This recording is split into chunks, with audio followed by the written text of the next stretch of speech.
Les invito a leer en la carta a los romanos para continuar nuestro estudio que quedó suspendido hasta el versículo 9 del capítulo 1, versículo 1 al 9, hasta ahí quedamos la vez anterior. Vamos a leer ahora del versículo 10 hasta el versículo 20. Romanos 8, el versículo 10. Pero si Cristo está en vosotros, el cuerpo en verdad está muerto a causa del pecado, mas el espíritu vive a causa de la justicia. Y si el espíritu de aquel que levantó de los muertos a Jesús mora en vosotros, el que levantó de los muertos a Cristo Jesús vivificará también vuestros cuerpos mortales por su espíritu que mora en vosotros. Así que, hermanos, deudores somos no a la carne, para que vivamos conforme a la carne. Porque si vivís conforme a la carne, moriréis. Mas si por el espíritu hacéis morir las obras de la carne, viviréis. Versículo 14. Porque todos los que son guiados por el Espíritu de Dios, estos son hijos de Dios. Pues no habéis recibido el espíritu de esclavitud para estar otra vez en temor, sino que habéis recibido el espíritu de adopción, por el cual clamamos Abba, Padre.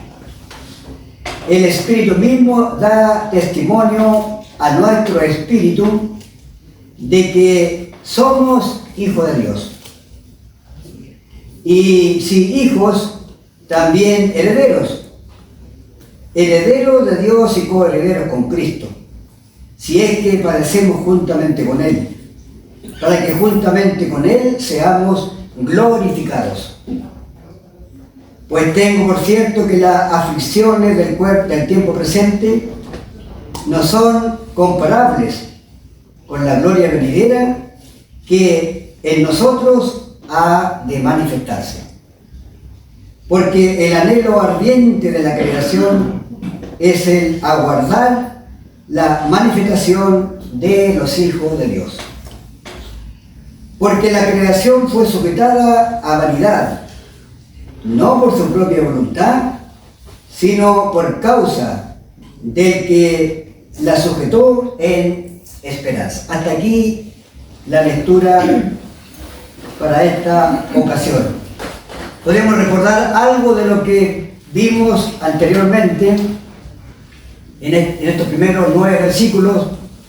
Ninguna condenación hay para los que están en Cristo Jesús. Es una expresión muy familiar para el creyente de que el hecho de haber recibido a Cristo Jesús como nuestro Salvador, ya no hay condenación por causa del pecado. Y vimos también los que no andan conforme a la carne, sino andan conforme al Espíritu. Y el escritor aquí, Pablo, va a continuar más adelante con este tema de la carne, del Espíritu, de la esperanza de los hijos de Dios, etc. Luego en el versículo 2 veíamos acerca de la ley del Espíritu de vida en Cristo Jesús. Me ha librado de la ley del pecado y de la muerte. Es necesario que la persona que está sin Cristo debe ser librada y librado de la condición que tiene si está aún sin Cristo, pecador, a la manera de la transgresión del primer hombre, Adán. El pecado entró en el mundo y como el pecado entró en el mundo, entró también la muerte. Es necesario que la persona que está sin Cristo tome su tiempo para meditar los pasajes bíblicos. Veremos aquí apropiado para mostrar la grandeza de Dios, de su gracia, de su misericordia y por supuesto de la obra maravillosa de Cristo. Vimos también algo de el ocuparse de la carne es muerte, pero el ocuparse del Espíritu es vida y paz. Por supuesto, para el creyente que ya ha sido librado de la esclavitud del pecado, no está bajo esta condición y no debiera ocuparse de la carne bajo esta advertencia, porque el ocuparse de la carne es muerte. El creyente ya ha muerto juntamente con Cristo y ha sido resucitado de igual manera juntamente con Cristo para comenzar a vivir una vida nueva, para andar en novedad de vida. Es decir, el inconverso, que por supuesto está en el mundo y está viviendo en la carne, necesita oír del Evangelio de Jesucristo. Porque la parte contraria, pero el ocuparse del Espíritu es vida y paz. Y precisamente eso es lo que el creyente tiene. El hecho de vivir en el Espíritu, o ocuparse, como dice aquí, del Espíritu, es vida. Es vida porque el Espíritu es quien nos enseña, es quien nos dirige, en quien pone el interés en cada uno de nosotros, por ejemplo, de estar en esta reunión con el propósito de oír la palabra de Dios. De tal manera que el Espíritu es vida y también paz. Y viendo en el versículo 7 que los designios de la carne son enemistad para con Dios, y porque no se sujetan a la ley de Dios, ni tampoco pueden, y los que viven según la carne no pueden agradar a Dios. Esta es una condición lamentable de que una persona que está sin Cristo, que está viviendo en la carne, que está viviendo en delitos y pecados, de acuerdo a lo que la palabra de Dios dice, no puede de ninguna manera agradar a Dios. Aunque él quiera hacer esfuerzo a través de obras, a través de conductas, a través de actitudes que se pueden valorar delante de Dios, de ninguna manera podrá agradar a Dios. La única manera que puede agradar a Dios es cuando hace la voluntad de Dios. ¿Y cuál es la voluntad de Dios? Que todo aquel que ve al Hijo y cree en Él tenga vida eterna, y yo le resucitaré en el día postrero. Y vimos también nuevamente en el versículo 9: mas vosotros no vivís según la carne, sino según el Espíritu. Se fija que el apóstol Pablo repite una y otra vez estas expresiones: si es que el Espíritu de Dios mora en vosotros. Para el creyente debe haber una total certeza de que el Espíritu de Dios habita en nosotros, que mora en cada creyente. Pero aquí dice, si es que el Espíritu de Dios mora en vosotros. Y si alguno no tiene el Espíritu de Cristo, no es de Él. Esta es una gran realidad que usted, estimado amigo que ha venido, estimado oyente, debe saber, debe conocer. Y veremos entonces ahora desde el versículo 10 lo que dice aquí Pablo: pero si Cristo está en vosotros, dice, el cuerpo en verdad está muerto a causa del pecado. Ahora, quizás pensaba en esto, quizás el apóstol Pablo en este versículo 10 nos quiere llevar a recordar o a hacer memoria del pasaje donde el Señor Jesucristo dice ahí: para que todos sean uno. Me estoy refiriendo a Juan, el Evangelio según Juan, capítulo 17, los versículos 21 y 22. Para que todos sean uno, como tú, oh Padre, en mí y yo en ti. que también ellos sean uno en nosotros, para que el mundo crea que tú me envías. Y esto es con ruego, que todos sean una cosa, aunque sabemos nosotros, la mayoría de los creyentes, sabemos que Él está, me refiero a Cristo, está en nosotros por su Espíritu. Que el Espíritu hace que Cristo esté en nosotros, y uno puede también leerlo en la palabra de Dios.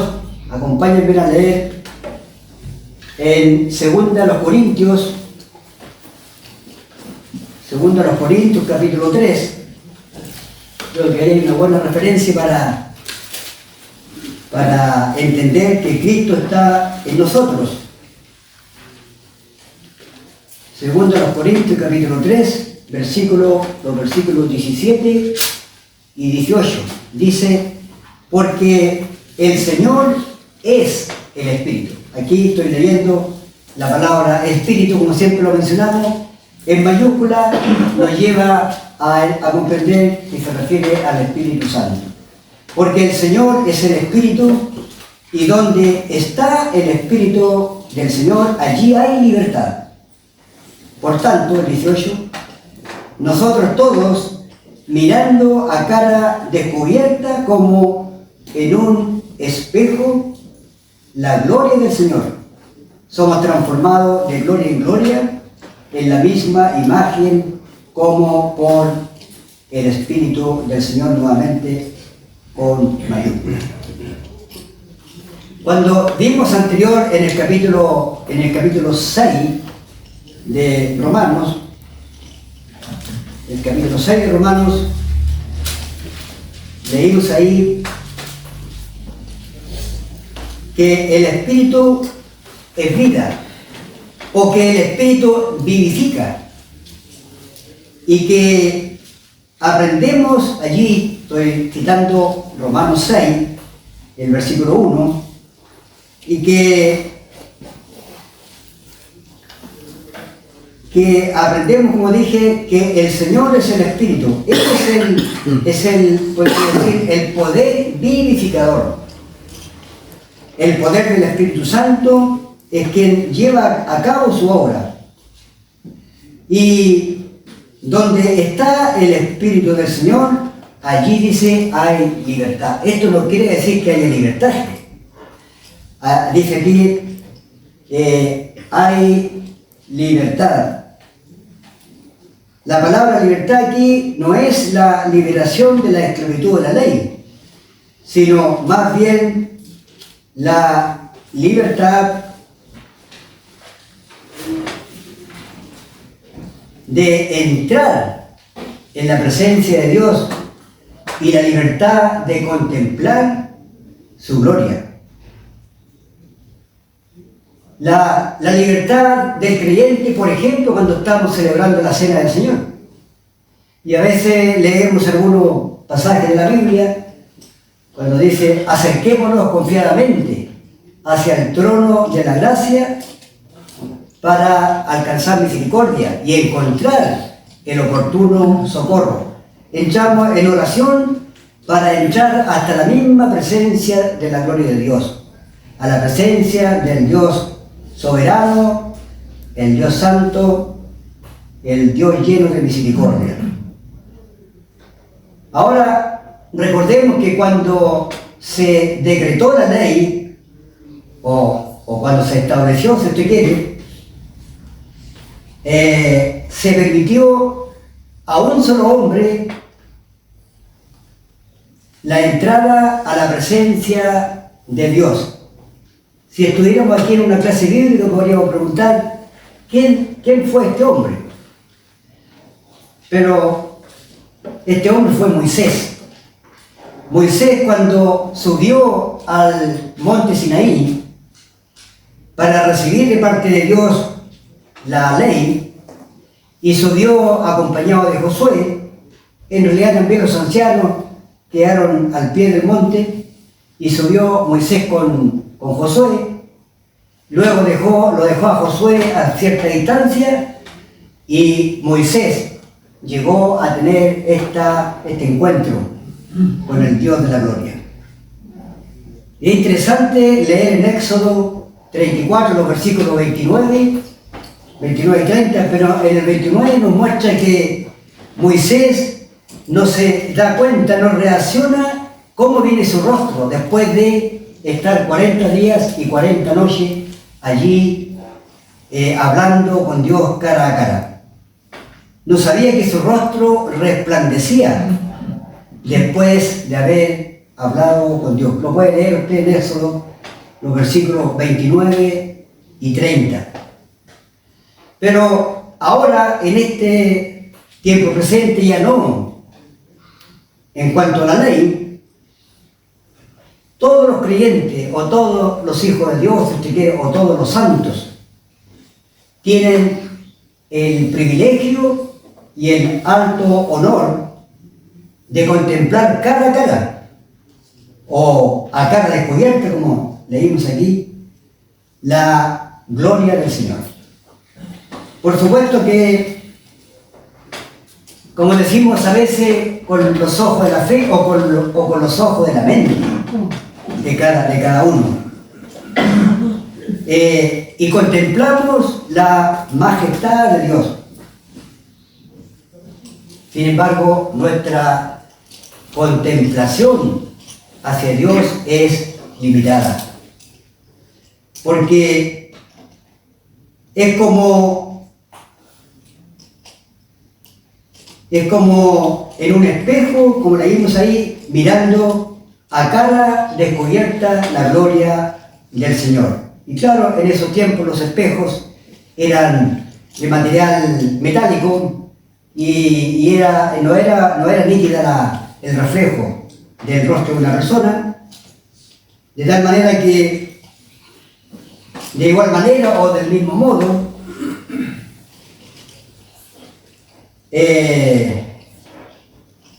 nuestra apreciación, nuestra mirada, nuestra contemplación hacia su gloria no es tan clara como lo será en aquel día en que le veremos o le veamos cara a cara, como lo dice también Juan en su primera carta, el capítulo 3, versículo 2. Al final dice, le veremos tal como Él es. Vamos a volver a capítulo 8 de Romanos para ver ahora los versículos el 10 y el 11. Ahora, estos versículos que leímos, los leo de nuevo, pero si Cristo está en vosotros, el cuerpo en verdad está muerto a causa del pecado. Versículo 11, y si el espíritu de aquel que levantó de los muertos a Jesús mora en vosotros, el que levantó de los muertos a Cristo Jesús vivificará también vuestros cuerpos mortales por su espíritu que mora en vosotros. Y esto, por supuesto, nos habla de la diferencia o del contraste, lo que aquí está enseñando el apóstol Pablo, del contraste entre la muerte del cuerpo a causa del pecado y, por supuesto, la vida del espíritu por la justicia de Cristo. Todos sabemos que nuestro cuerpo tiene que morir, porque así lo ha establecido Dios. Lo leemos en Romanos capítulo 9, versículo 27. Está establecido para los hombres que mueran una sola vez y después de esto el juicio.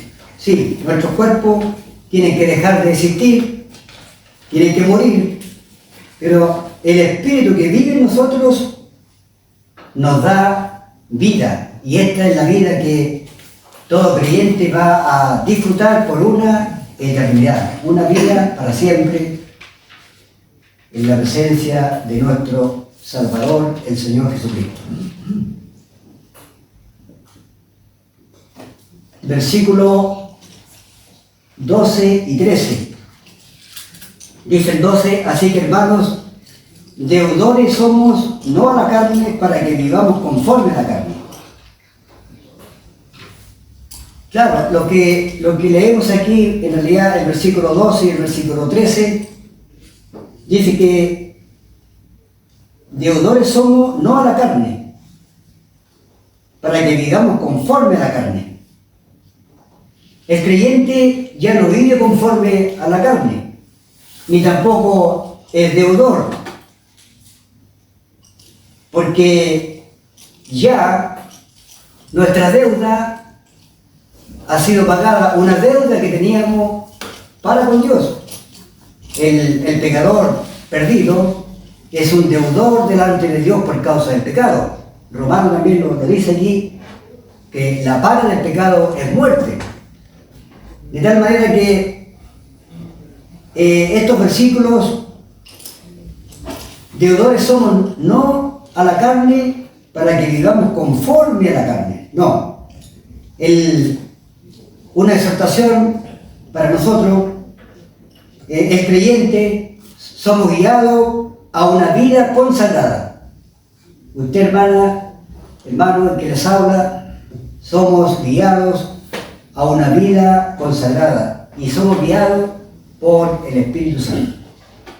Como creyente, cada cual en su ministerio. Nadie debe sentirse ajeno o exento de algún servicio en la obra de Dios. Y por supuesto, a no vivir en la carne, o según la carne, mejor dicho. Y entonces vemos aquí una responsabilidad, o nuestra responsabilidad es grande, porque el creyente representa a nuestro Señor Jesucristo.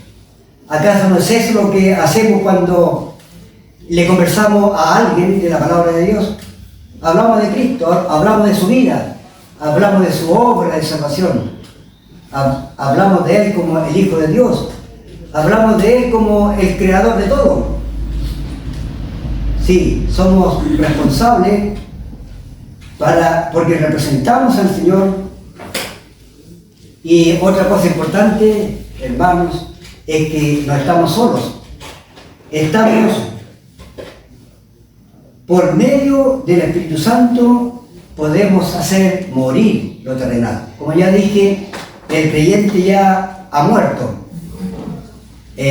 al mundo, carnalmente, el pecado, porque ya el pecado ha sido solucionado en la cruz por medio de la persona del Señor Jesucristo.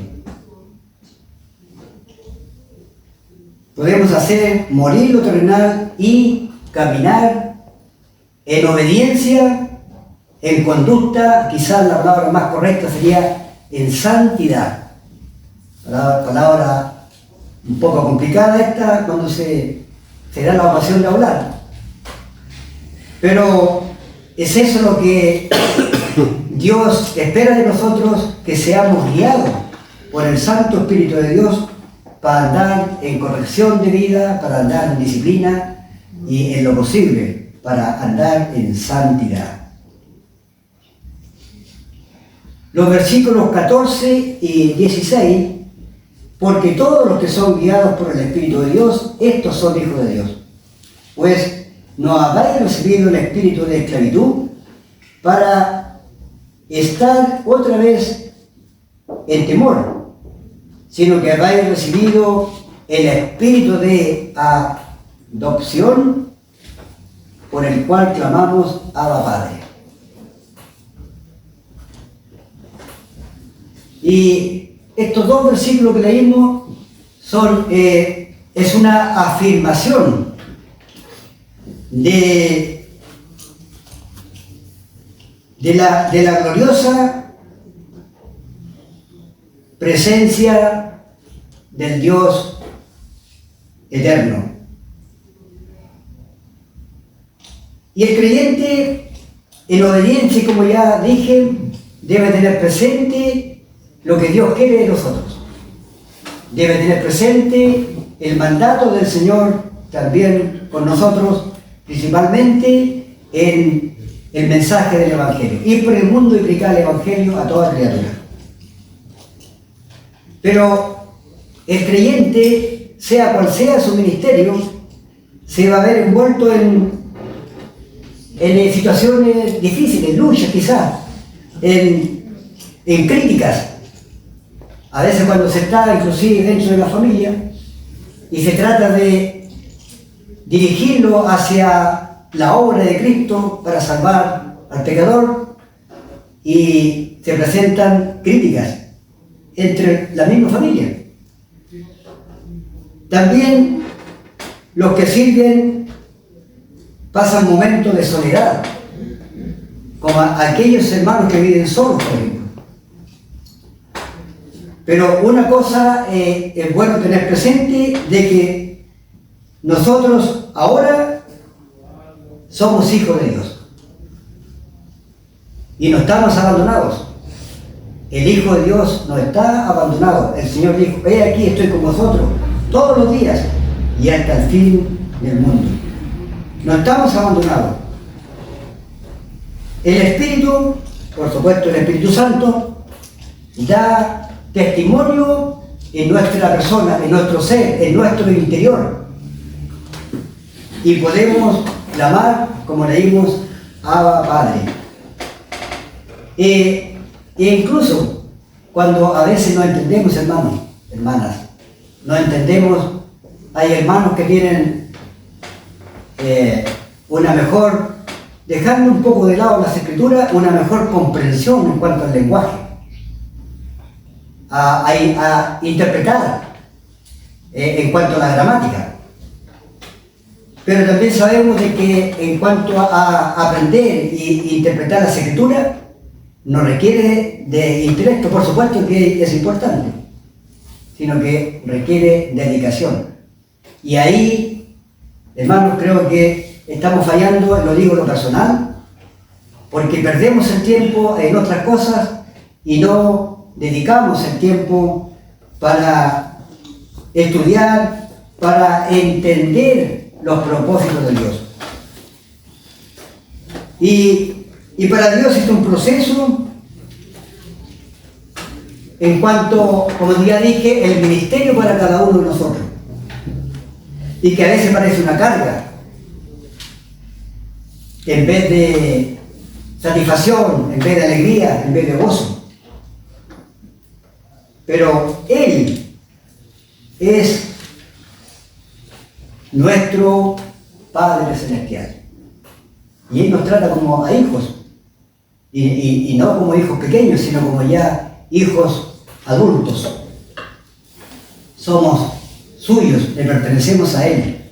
Le pertenecemos a Cristo, porque Cristo Jesús, Él nos ha comprado a precio y a precio de sangre.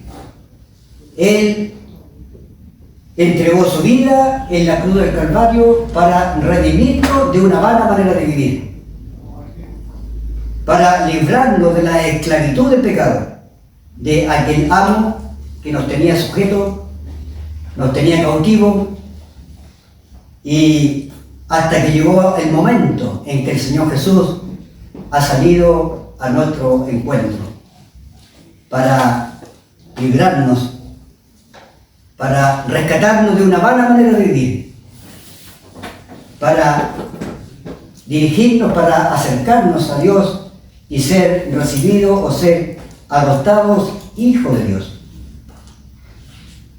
Se hace evidente que la prueba para cada creyente, o de la realidad misma, de la verdad, digamos, de que somos hijos de Dios, porque esta es otra cosa que se produce conflicto cuando se toca este tema, especialmente cuando dentro del grupo hay una persona que es de la religión popular, y ahí se produce una cosa, casi un debate, y ahí no conviene entrar en esas cosas.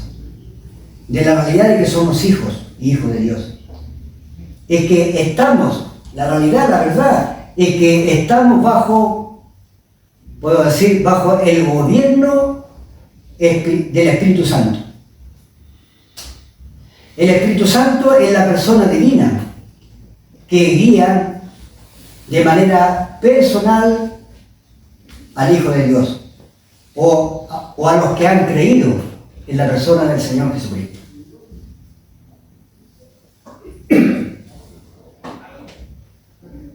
Y el espíritu de esclavitud para estar otra vez en temor. El creyente ahora no debe vivir en temor.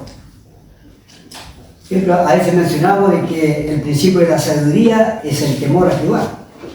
Pero ahí se nos habla de un temor reverente, conociendo la grandeza del Dios poderoso. Pero no miedo, no temor.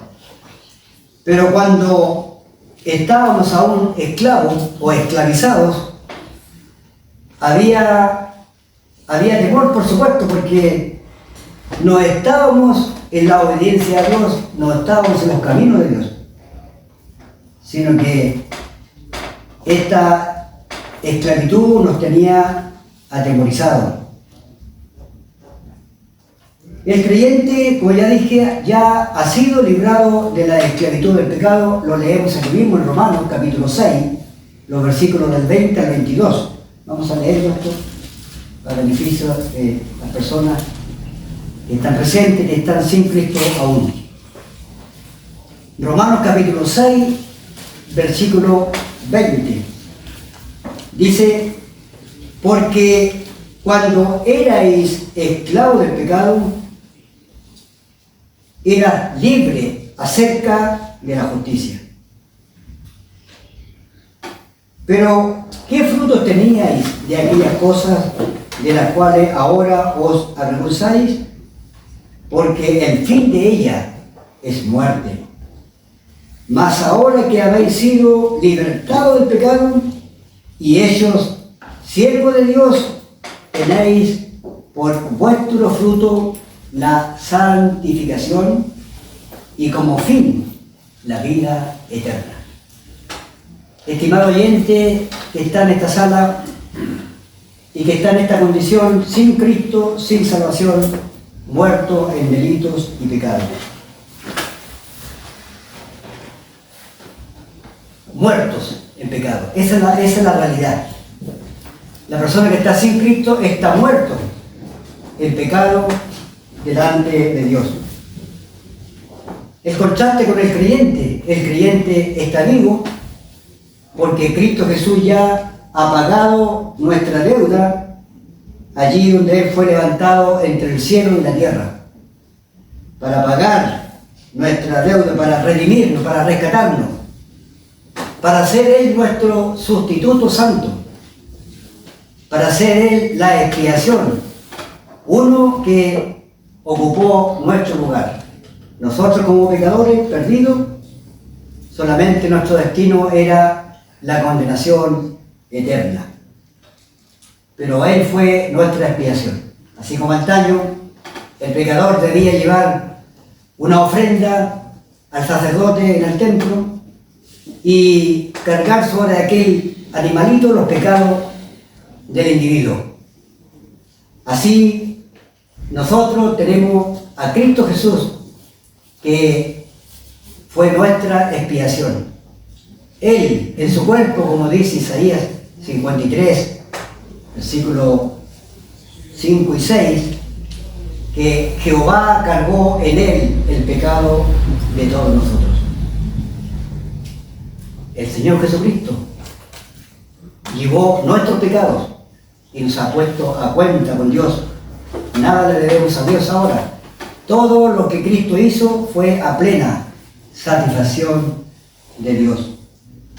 De tal manera que estos versículos que hemos leído, para alguna persona que esté en este momento sin Cristo, quizás no sé cuánto tiempo ha escuchado el mensaje del Evangelio, ni tampoco puedo saber qué impresión le ha causado el escuchar el relato, la historia, el evento portentoso que se realizó allí en la cruz del Calvario.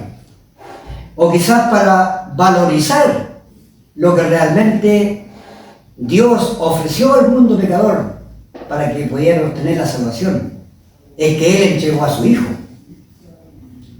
La redención del alma es de gran precio. El creyente puede decir que ha sido redimido o que ha sido comprado a precio de sangre. la sangre de Cristo. Él la derramó allí en la cruz del Calvario para redimirnos, para rescatarnos de una vana manera de vivir. Y un día, escuchando el Evangelio, lo creímos, y también le invitamos a que usted lo crea, que se apropie de la obra de Cristo como la única fórmula para que pueda obtener el perdón y la salvación de su alma. Porque la palabra de Dios lo manifiesta. El alma que pecare, esa morirá. Como dije, el creyente ha sido librado de la esclavitud del pecado, lo leímos en Romanos 6, y también del temor de la muerte. Interesante vamos a leerlo también, Hebreos capítulo 2, del temor de la muerte. Ya el creyente ya no hay más temor, puesto que ahora tiene una nueva vida, viviendo con el Espíritu Santo en su persona. Dice Hebreos capítulo 2, versículo 15. Vamos a leer del 14. Así que, por cuanto los hijos participaron de carne y sangre, Él también, el Señor Jesús, Él también participó de lo mismo para destruir por medio de la muerte al que tenía el imperio de la muerte, esto es, al diablo. Y este es el versículo. Y librar a todos los que por el temor de la muerte estaban durante toda la vida sujetos a servidumbre. Sujetos a servidumbre. Hemos sido librados. Ha sido quitado el temor de la muerte por la obra maravillosa de Cristo Jesús, Señor nuestro, el Salvador del mundo. Que quiere ser también tu Salvador, estimado amigo, por supuesto, y a todo aquel que quiera venir a Él prontamente, mientras pueda ser hallado. Ahora, los últimos dos versículos, en realidad, creo que se me quedó la última hoja. Sí. Bueno, el versículo 17 y 18 de Romanos dice: y si hijos, también herederos, herederos de Dios y coherederos con Cristo, si es que padecemos juntamente con Él, para que juntamente con Él seamos glorificados. Pues tengo por cierto que las aflicciones del tiempo presente no son comparables con la gloria venidera que en nosotros ha de manifestarse. Se habla aquí de herederos.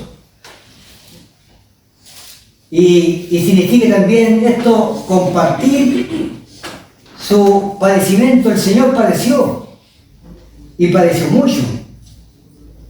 También el creyente, aquí herederos con Cristo, también está propenso a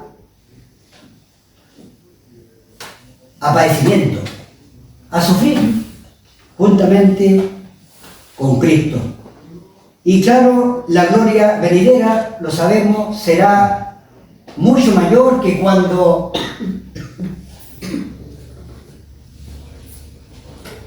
será mucho mayor que cualquier aflicción presente. ¿Cuánta aflicción, cuánta prueba, cuánto sufrimiento puede tener un creyente? Conversábamos hace poco con una persona y claro, llegamos a la conclusión de que los problemas, las enfermedades, las aflicciones, etcétera, etcétera, etcétera, son por ambos lados. El inconverso tiene problemas y llegamos a una conclusión. Y tiene problemas mucho más que un creyente. El creyente no está exento de estas pruebas, de estas aflicciones, de enfermedades y de tantas situaciones.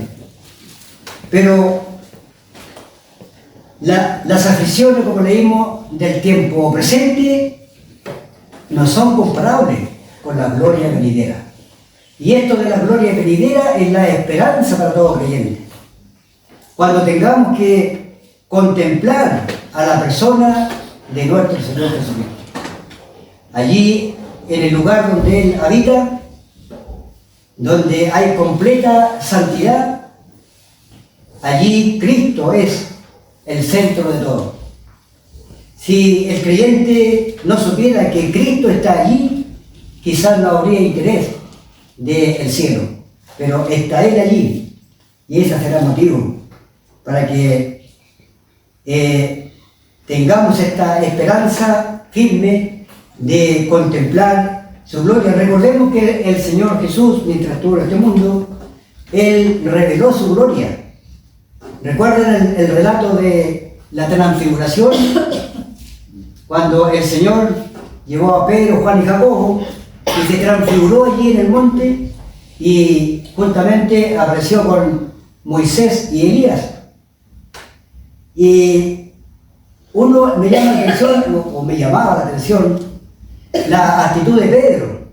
Y Pedro está contemplando la escena al Señor con un rostro resplandeciente como el sol. Y él como que quiere prolongar ese momento único de poder contemplar a su Señor. Y él dice, qué bueno que estemos aquí, si quiere hagamos 3 enramadas, una para ti, una para Moisés y una para Elías.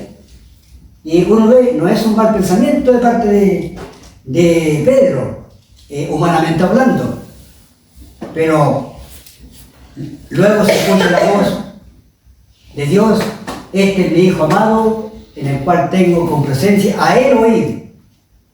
Es como que Dios deja de lado a Pedro, porque lo que el hombre, y en este caso los discípulos, necesitan oír, era del Señor Jesucristo.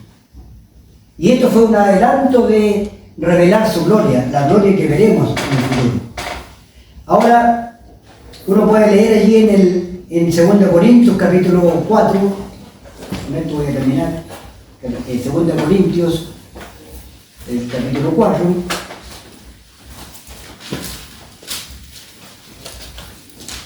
versículo 17, dice, en cuanto a la tribulación del creyente, porque esta leve tribulación, interesante la palabra que dice aquí Pablo, leve, porque esta leve tribulación, y también importante en esta otra palabra, momentánea, es una tribulación leve y momentánea, produce en nosotros un cada vez más excelente y eterno peso de gloria.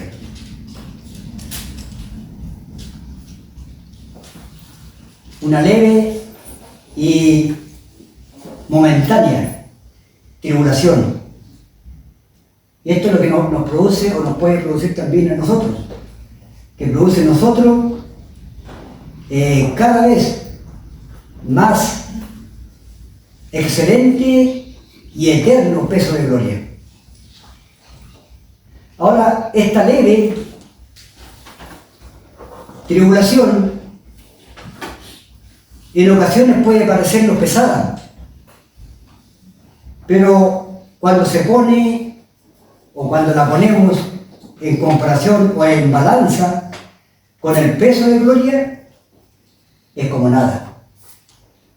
Podemos pasar por muchas cosas, muchas tribulaciones, sufrimiento, enfermedades, pérdida de un ser querido, pérdida de un hermano en Cristo, amado, y le vemos partir, pero puesto en balanza, todas estas cosas es como nada.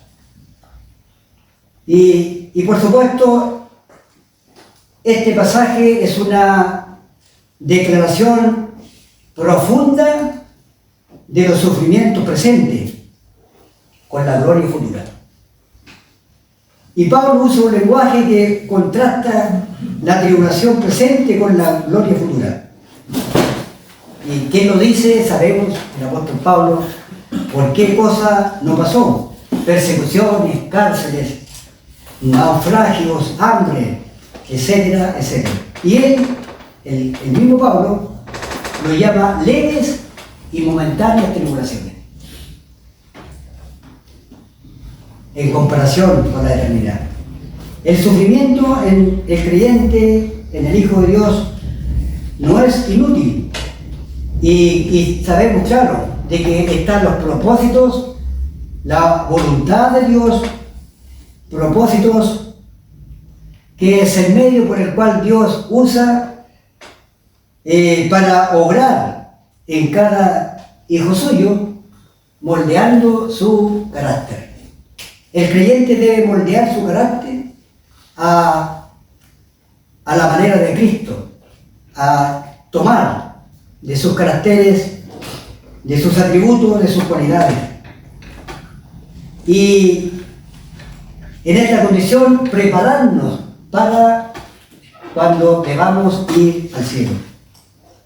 El servicio fiel impacta, según estuve leyendo en un complemento, impacta en el cielo.